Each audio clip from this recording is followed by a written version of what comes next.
Worthy, who have an important announcement today to make regarding the Flint water investigation. Now, I took no part in that investigation, but thought it was important for me to be here today to thank them for their service and to review for the public what my role and my office has played in the various matters we've been charged with in terms of handling the Flint water crisis. Now, the Attorney General has a unique and multifaceted job in the state of Michigan. By law, I am Michigan's chief law enforcement officer, able to prosecute crimes under state law in each of Michigan's 83 counties. I am the attorney for our state government, charged by law with providing legal representation to state governmental bodies and officials in the performance of their duties. But last, and certainly not least, I am your attorney. I am the people's attorney, and I'm able to bring lawsuits on behalf of the people of this state whenever their interests are in jeopardy. Now, my department handles more than 35,000 cases a year, and in most of these instances, I can perform these roles simultaneously and seamlessly. But on rare occasions, the roles that I am entrusted to play can sometimes create potential conflicts with other roles, or at least can give the appearance of such conflicts. So because of this, our Supreme Court has recognized a special procedure that allows my office to continue to perform its legal duties even when faced with a perceived or actual conflict of interest. That procedure is our office's conflict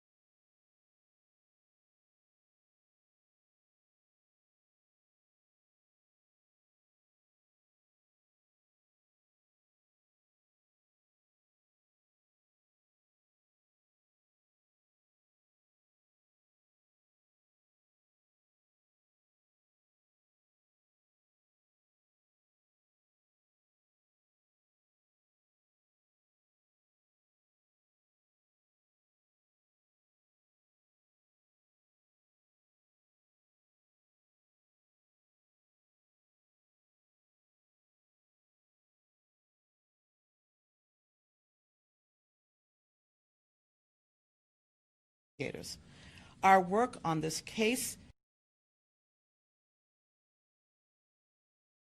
to oversee that work. My Solicitor General, Fadwa Hammoud, and Wayne County Prosecutor Kim Worthy. Fadwa and Kim's commitment to pursuing justice for victims is reflected in career prosecutors, and in my opinion, their reputations are unmatched in this state. 2 years ago, I stood at a press conference to announce that they would be taking over the criminal investigation of the Flint water crisis. And by placing one of the department's most important criminal investigations under their full and complete control, I placed my trust and the City of Flint's trust in their very capable hands. Well, today we have come full circle as I stand here in my department's new Flint office to hear the results of their investigation along with the rest of you. Now, regardless of the outcome, I wanted to take this opportunity to thank Fadwa and to thank Kim and their incredible team of prosecutors and investigators. They took on what is the largest criminal investigation in the history of the state of Michigan without hesitation. And so I wanted to make sure that I had the opportunity to thank them personally and publicly today. And with that, I will now turn this over to Kim Worthy to begin their announcement.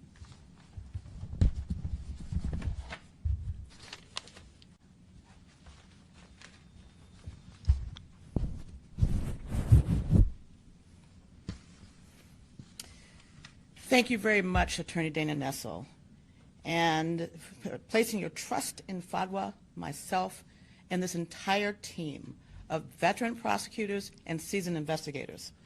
Our work on this case begins with the understanding that the impact of the Flint water crisis cases and what happened in Flint will span generations and probably well beyond the way others will live our lives. This case has nothing whatsoever to do with partisanship.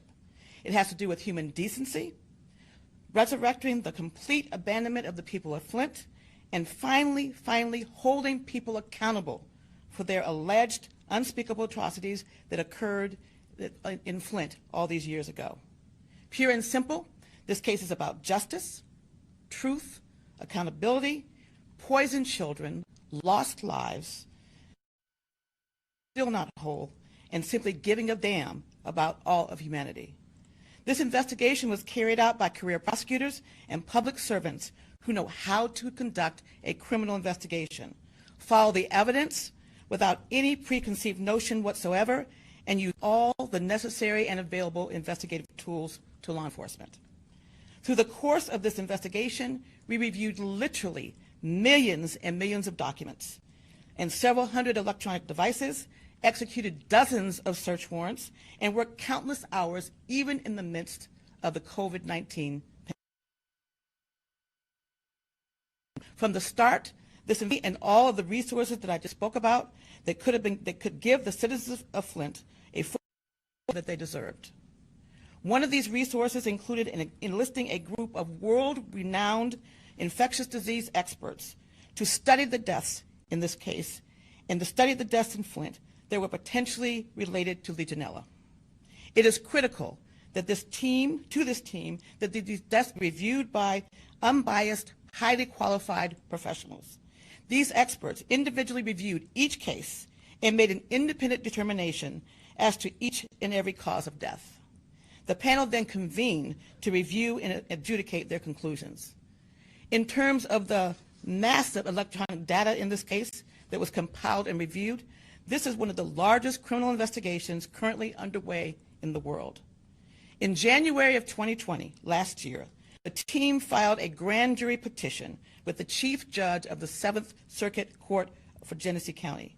That petition was granted, and the Honorable Judge David Newblatt was appointed by the chief judge to act as a one-man grand juror to investigate these crimes related to the Flint water crisis.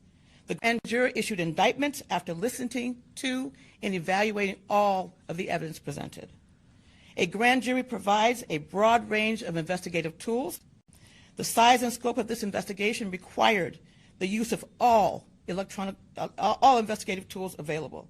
The greatest benefit to our use of the grand jury was that it clearly provided the ability to conduct this investigation expeditiously and efficiently, and to use the public resources in the most efficient way possible.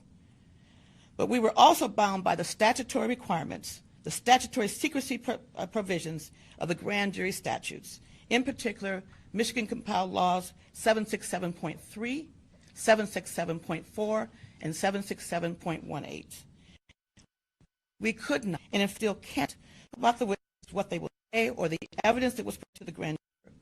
We mentioned these secrecy and statutory provisions only because it was the day after the defendants surrendered themselves and arranged process, and then they were arraigned, we were able to announce what these indictments contained. Had we disclosed this information from the grand jury in violation of these secrecy provisions that I've outlined, it would not only have perhaps jeopardized our investigation, but it would have been a crime. So today was the first day we were able to present this material. Therefore, any statement or suggestion that the Attorney General's office wrongfully with information is disingenuous and inconsistent with the law that I've outlined for you. The prosecution team will continue to be motivated solely by the evidence and nothing else, and will vigorously pursue justice in this case for the citizens of Flint. With that, I would like to turn it over to Solicitor General Fadwa Hammoud to discuss the specific crimes, defendants, and indictments.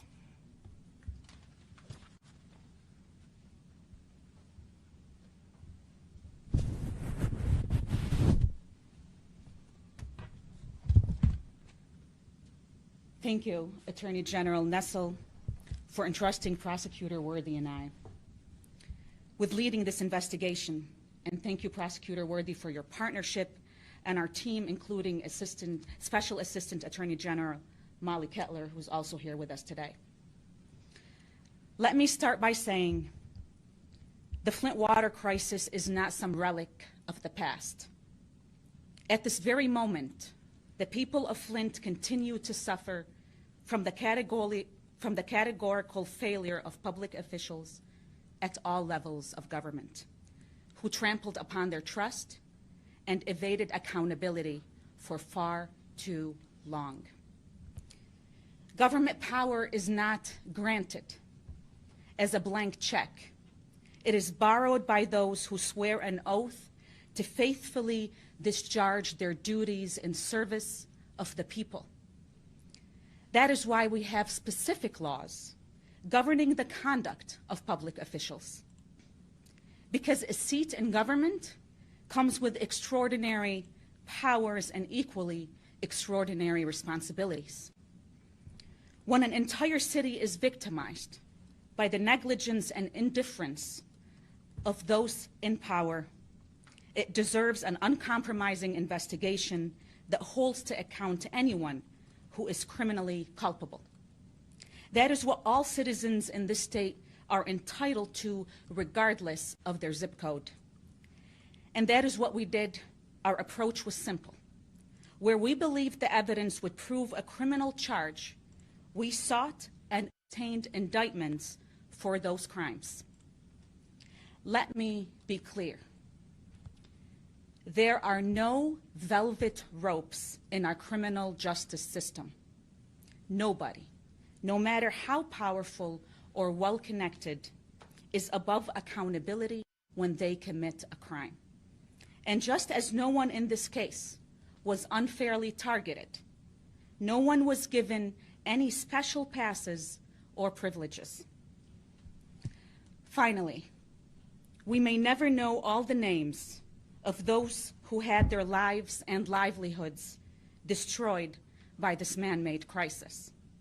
And although the criminal justice system alone cannot remedy all the suffering that every person endured, we took our part seriously, and we hope others will do the same to ensure that this never, ever happens again.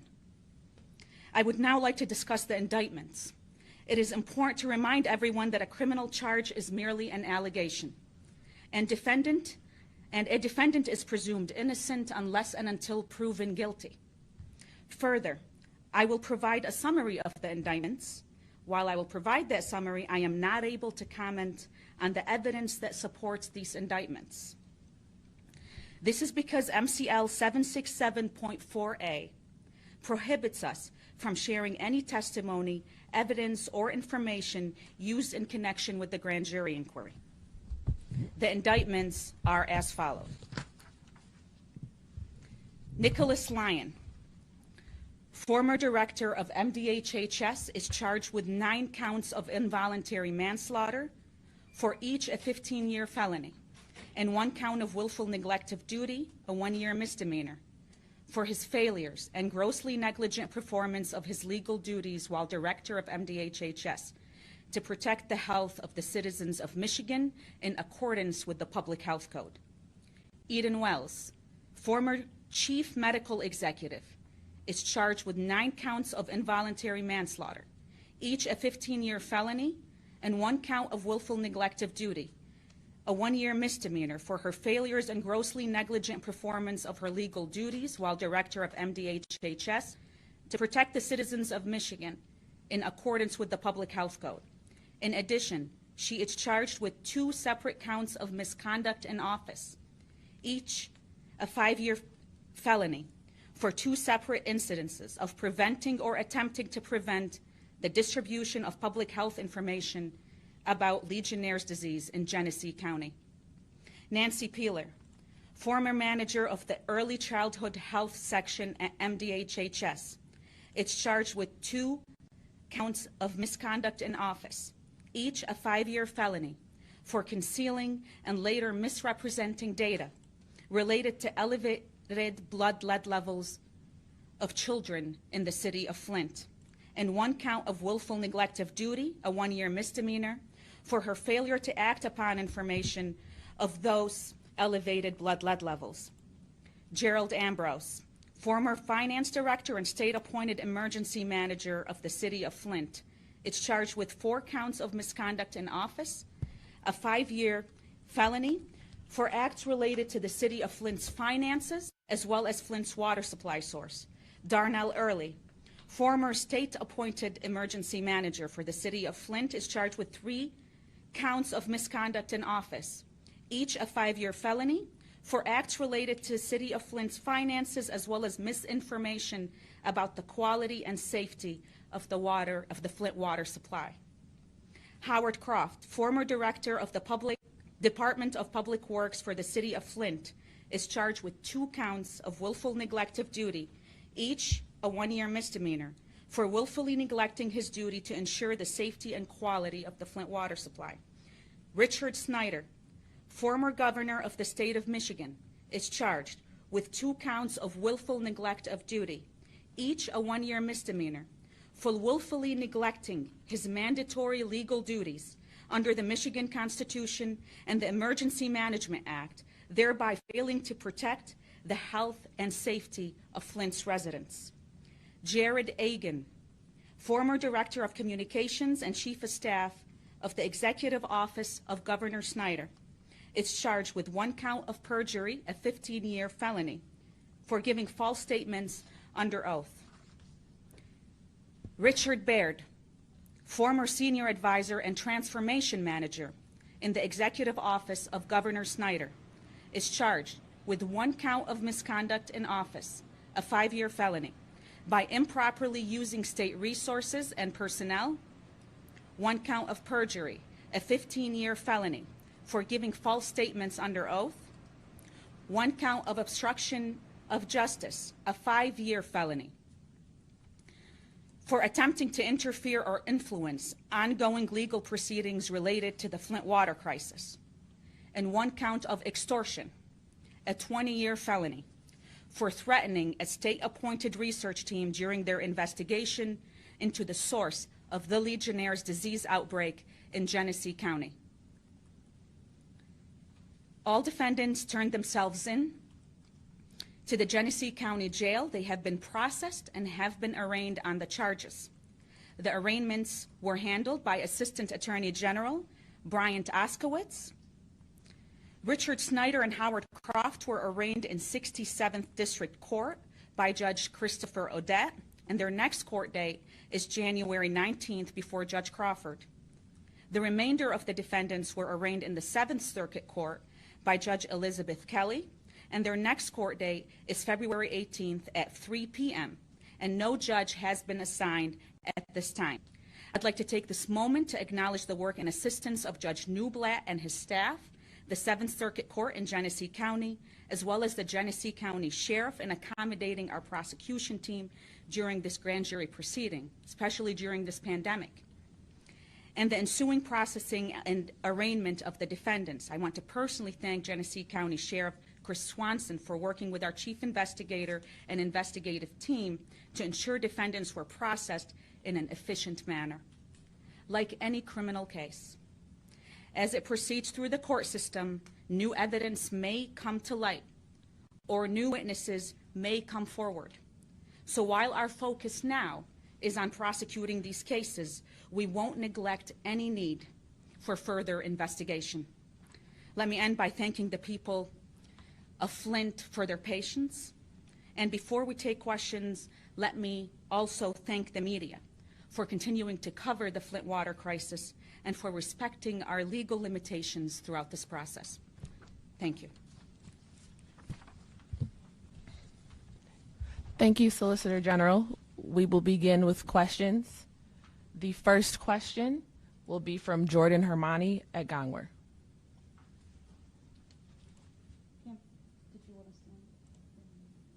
Hi, hello, can you hear me? Can you hear? I can hear. Yes. Okay, hi, thank you for taking my question. On a general note, how is what Rick Snyder did during his time in office in the Flint water crisis different than any other time a governor made a wrong call and people got hurt? I know you can't discuss specifics, but I was wondering if you could elaborate on the willful neglect charge.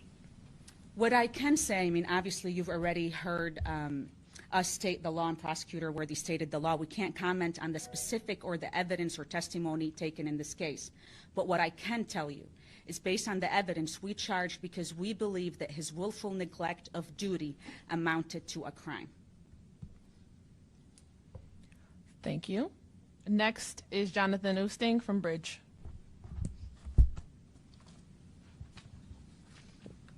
Yeah, thank you for taking my question. Some of the arguments raised by allies of Nick Lyon and the governor as well have suggested it may have a chilling effect on people serving in state government who need to make decisions on the fly. I'm wondering if you can comment on those sort of concerns from those people. Yes, that question was kind of addressed, but we've had how many governors for the state of Michigan, and this is the first one charged with 2 misdemeanors. This goes far beyond leading a large organization and someone in your organization makes a mistake or a failure to supervise. As the evidence comes out, it would be plain for everybody to see why, in fact, charges were absolutely necessary in this case. So it goes far beyond just failing to supervise or someone making a mistake on your staff. Far beyond. Thank you, Prosecutor Worthy. Next is Christiana Ford from WILX.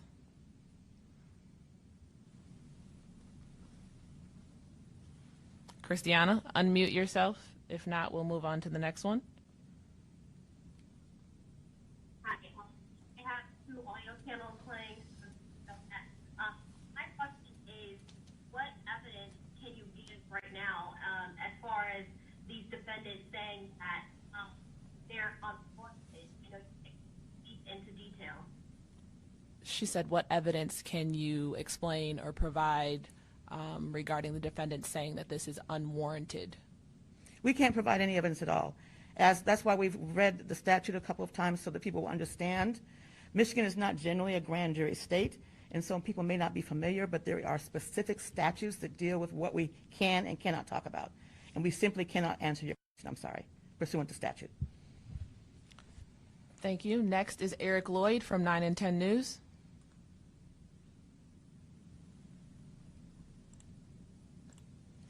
Eric, unmute yourself. If not, we will move on to the next. I didn't have a question. Oh, okay. Thanks, Eric.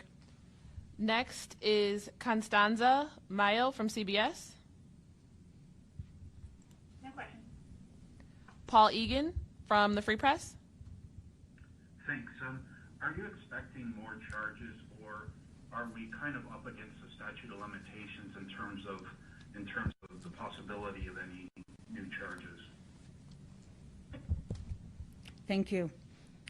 As we stated, if new evidence were to come to light, I mean, this is an ongoing investigation, and if there is evidence that would prove that a crime was committed, we will surely go where the evidence will lead.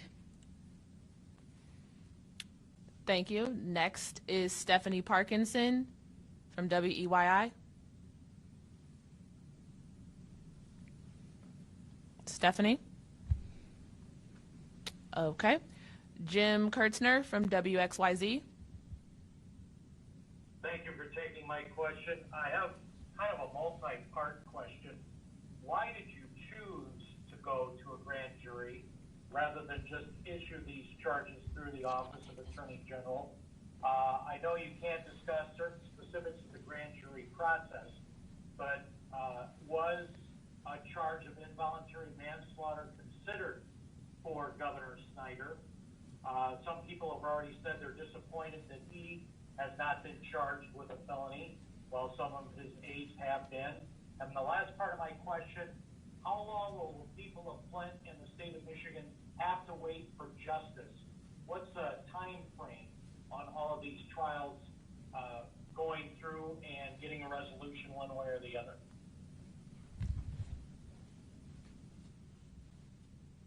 We felt that a grand jury was the most expeditious and efficient way to proceed for many reasons that we won't go into today. It'll become clear as this unfolds. I can't put a timestamp on how long this would all take. I know that the judges here in this county are committed to doing this as expeditiously and efficiently as they can. I do know that, of course, we all know that there's a pandemic, and that has chilled a lot of the trial work that's been going on all over the state. So that's really an impossible question to answer because of the pandemic. The third part of your question, I don't remember what it was. Was a charge of involuntary manslaughter on the table for the governor? Again, that would be commenting on what went on during the grand jury proceedings. Thank you, Prosecutor Worthy, and thanks, Jim. I just want to comment, Oh, say one my thing. apologies. Solicitor General would like to respond as I well. want to comment on the grand jury proceeding as well, to touch on what Prosecutor Worthy said. What this team did is make sure that we used every investigative tool at our disposal to investigate this case, because the people of Flint deserved that we treat this investigation as the most important investigation in the world, and that's how we proceeded. Grand jury is an investigative tool, and it's a process, as many of you know, the federal government uses it all the time. So this is not some uncommon process that is used in a criminal justice system, but it's also an investigative tool, and we believe that the citizens of Flint deserved for us to use every single investigative tool at our disposal. Thank you. Stephanie Parkinson, I hear that you fixed your issues from WEYI. Stephanie, are you there? All right. Dave Eggert from AP.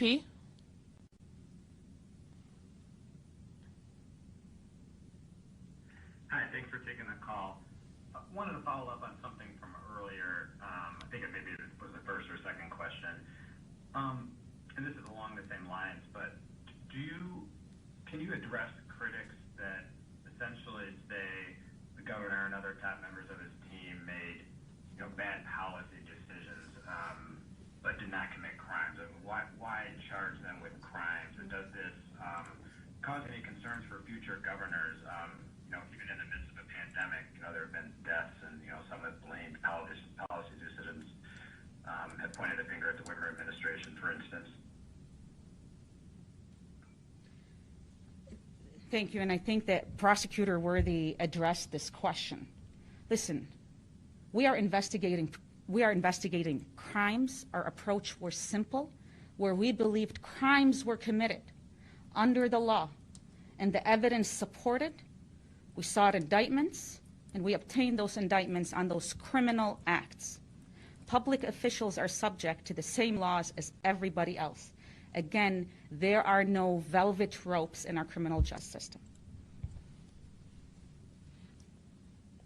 All right. Next is Hank Winchester or Karen Drew from WDIV.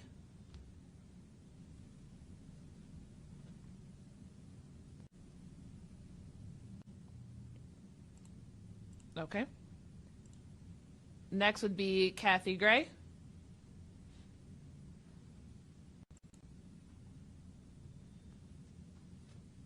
Okay. Rick Pluta, Michigan Public Radio.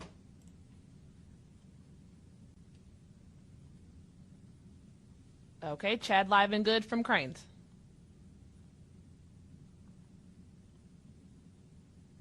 Chad, go ahead. I see you in the chat. Go ahead with your question. You can unmute.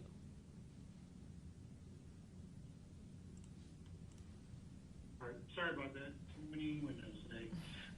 Yes, Solicitor General, in your comments you said that the Flint water crisis was a categorical failure of public officials at all levels of government.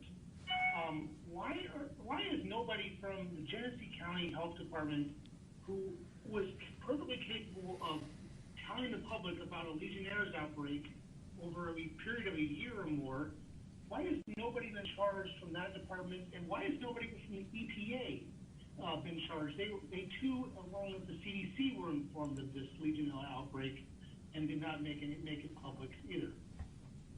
Thank you for your question.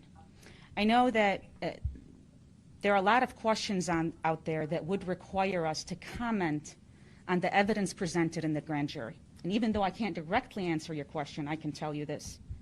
We pursued a full and thorough investigation, and based on that investigation and the evidence that was presented to the grand jury, we received indictments on that. But what I can assure everybody, something that Prosecutor Worthy already touched on, We conducted a full and thorough investigation and followed the evidence in this case.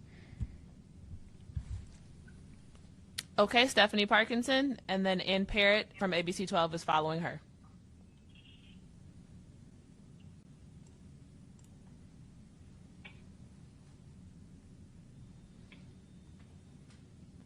Go ahead, Ann. Thank you. One of the big questions here, how much taxpayer money has been spent over the last 2 years on this investigation? And do you find that it is worth it to spend this taxpayer money on 2 charges against the governor, the former governor, that result in him just receiving possibly up to 1 year in jail or a $1,000 fine? Let me start by saying that when we started conducting this investigation as to damaging effects on children that will follow them for generations to come, we didn't put a price tag or come in with a certain list of charges, whether they be misdemeanors or felonies, and proceed on that basis of what the charge is going to mean or how much it's going to cost. That's not the way we proceeded with the investigation. We never put a dollar value on this investigation, but this is what we did. We used our resources in a manner that was most efficient to the taxpayers. This grand jury process, what people need to understand, there will be no preliminary examinations on the felony charges. Those cases will go directly to circuit court. Furthermore, not only did Attorney General Nessel bring this in-house instead of this being outsourced at private firm, what we did do with our resources is something that Prosecutor Worthy touched on, and that is we used those resources to also hire experts, world-renowned doctors in infectious disease, to help us in investigating the Flint water crisis, and made sure that we used every resource at our disposal to give them the investigation that they deserved. The other thing that's very important to point out about this, and we've talked about this in the past, it was not an outside lawyer that billed by the hour that did this case. This was done by seasoned prosecutors who are on salary and get the same salary whether they worked 40 hours a week, 80 hours a week, and many 90 hours a week.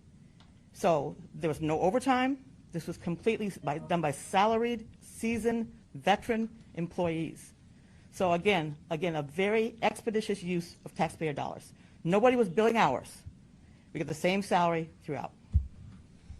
Thank you, Prosecutor Worthy. We've got time for just a couple more questions. Craig Mauger from the Detroit News.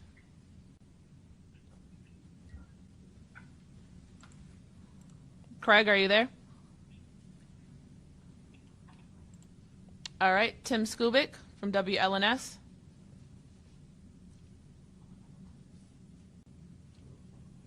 Aaron Einhorn from NBC News.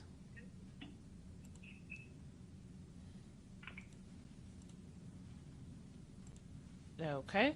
Brianna, I'm sorry, your last name starts with an O, from WNEM.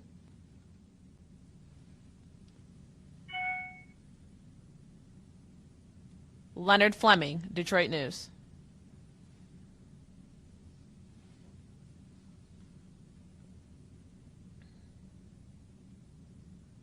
Heather Walker, Wood TV. Thank you. How confident are you in the evidence that you have against former Governor Snyder that it will result in a conviction? Just like any other case, we charge cases that we can prove beyond a reasonable doubt. We do not charge cases that we cannot prove beyond a reasonable doubt. So we're confident in all the charges that we have meted out today.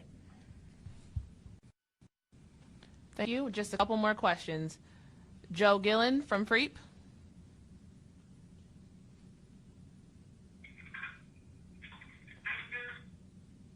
I'm sorry?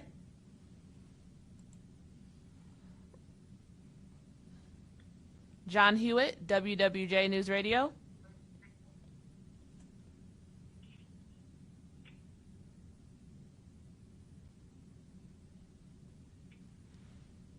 Okay, well, we would go back to Jim Kurtzner for his follow-up question, and then we will have time for one more question. Thank you. My follow-up question is on the governor. Since he is charged with just 2 misdemeanors, what's the likelihood there could either be a plea bargain in that case, so we don't get to hear the evidence in court? Would you guys agree to that?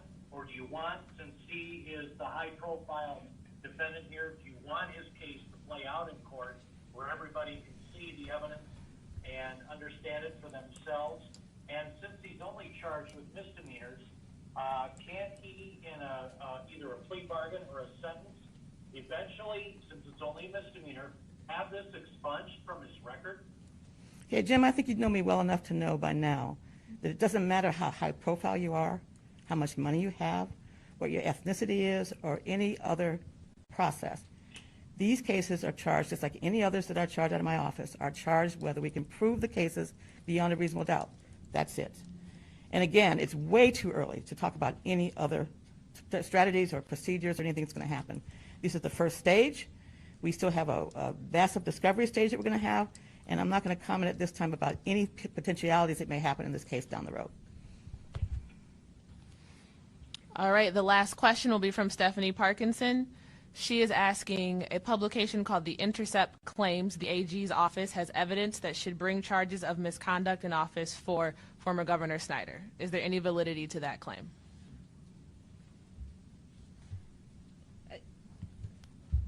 Again, like we've stated before, we followed the evidence in this case and asked for indictments on that evidence in court. And other than that, I can't comment on anything else that came out during the grand jury testimony. Thank you, Solicitor General, and Thank thank you. you everyone for tuning in. Have a great day. Thank you.